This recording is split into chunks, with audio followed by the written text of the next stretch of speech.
एक समय की बात है, जब शहर से थोड़ी दूर में एक मंदिर बनाया जा रहा था।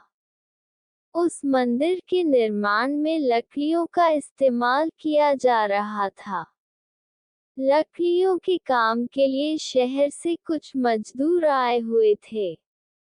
एक दिन मजदूर लकड़ी चीर रहे थे।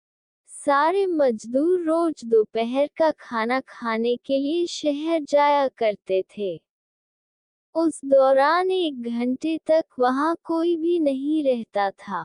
एक दिन दोपहर के खाने का समय हुआ, तो सभी जाने लगे। एक मजदूर ने लकड़ी आधी ही चीर थी, इसलिए वह बीच में लकड़ी का खूंटा फंसा देता है, ताकि दोबारा चीरने के लिए आरी फंसाने में आसानी हो। उनके जाने के कुछ समय बाद बंदरों का एक समूह वहां आ जाता है। उस समूह में एक शरारती बंदर था, जो वहां पड़ी चीजों को उल्टा-पुल्टा करने लगा। बंदरों के सरदार ने सभी को वहां रखी चीजों को छेड़ने से मना किया। कुछ समय बाद सारे बंदर पेड़ों की तरफ वापस जाने लगे, तो वह शरारती बंदर सबसे बचकर पीछे रह जाता है और उधम मचाने लगता है। शरारत करते करते उसकी नजर उस अधरे लकड़ी पर पड़ती है, जिस पर मजदूर ने लकड़ी का खूंटा लगाया था। खूंटे को देखकर बंदर सोचने लगा कि उस लकड़ी को वहां पर क्यों लगाया है, उसे निकालने पर क्या होगा। फिर वह उस खूंटे को बाहर निकालने के लिए खींचने लगता है।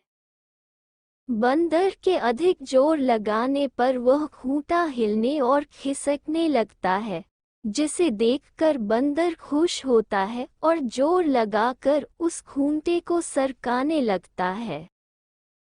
वह खूंटे को निकालने में इतना मगन हो जाता है कि उसे पता ही नहीं चलता कि कब उसकी पूंछ दोनों पाटों के बीच में आ गई। बंदर पूरी ताकत के साथ खूंटे को खींचकर बाहर निकाल देता है। खूंटा निकलते ही लकड़ी के दोनों भाग चिपक जाते हैं और उसकी पूंछ बीच में फंस जाती है। पूंछ के फंसने पर बंदर दर्द के मारे चिल्लाने लगता है और तभी मजदूर भी वहां पहुंच जाते हैं। उन्हें देखकर बंदर भागने के लिए जोर लगाता है, तो पूंछ टूट जाती है। वह चीखते हुए टूटी पूंछ लेकर भागता हुआ अपने झुंड के पास पहुंच जाता है।